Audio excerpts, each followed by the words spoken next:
Hello, my name is Raymond Pugh, and I am a member of Lockheed Martin Leadership Institute, Cohort 10 at Miami University, where I am majoring in mechanical engineering. Today, I want to talk about my research for our Cohort 10 project, Reimagine Collaboration, where our cohort discusses the changes in the hybrid workforce.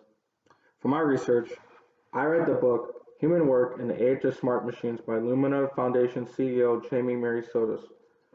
In this book, Jamie talks about the future of the workforce and the elements that need to be changed to be ready for the continuous growth of technology such as artificial intelligence, or also known as AI.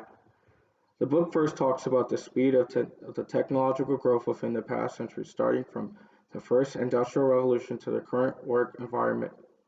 In the history that was covered during the economic recessions, jobs were lost and gained. However, in the recent economic recessions, the jobs that were created during the new economic growth were not the same as the jobs that existed before for lower skilled and blue collar workers.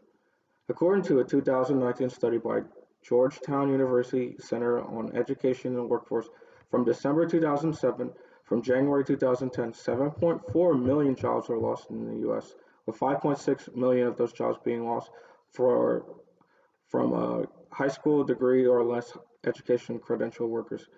This study also saw the growth of the economy before the pandemic up to 2020, with 8 million jobs being added, but only 80,000 of those jobs coming back for workers with high school degrees or less. This brought up the issue of technology hurting job expansion. As the author explained, more effort is needed to create the growth of skills that are uniquely characteristic to humans. Jobs, no matter how advanced, such as surgeons and lawyers, have the potential to be replaced by new technologies such as AI if they just rely on the simple repetitive application of advanced skills. To prevent these growing disparities of the marketplace, human quote unquote human work is needed to be expanded and grown. This so-called human work requires people skills which involve communication and teamwork skills such as empathy with coworkers, problem solving skills, and integrative learning and application skills necessary for the competitive workforce to create new solutions for innovative challenges in the world.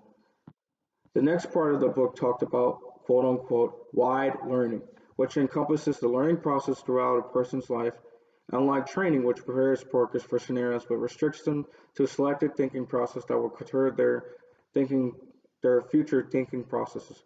One of the key points of this section of the book involve reaching beyond a certain point and applying a wide range of knowledge acquired through life to reach a person's full range of capabilities.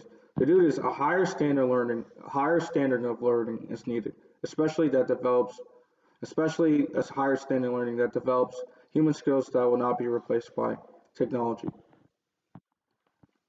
This was suggested by the author by the creation of nationally transparent standards and credentials that clearly define the skills workers possess in the workforce, the investment of talent using companies and educators to target all potential workers, and not just from traditional backgrounds, and finally, changing the attitude held towards work itself to a carefully maintained balance between personal fulfillment and service to society. Furthermore, to personally develop my own human work and wide learning skills, I will open myself to new ideas by exploring new hobbies and meeting new people. I also expand my active citizenship in society and volunteer for various nonprofits like Habitat for Humanity to develop empathy and team working skills. Finally, I will quote unquote own my learning by making sure I fully understand the skills and knowledge I acquire so I can integrate it into my problem solving skills. In conclusion, by creating a mindset that we should not try to compete with AI or fear its growth in our society, but instead look at this new and constant technological growth as a collaborative tool that can be used alongside human work skills, our society will be able to solve any challenge we encounter in the future. Thank you for your listening.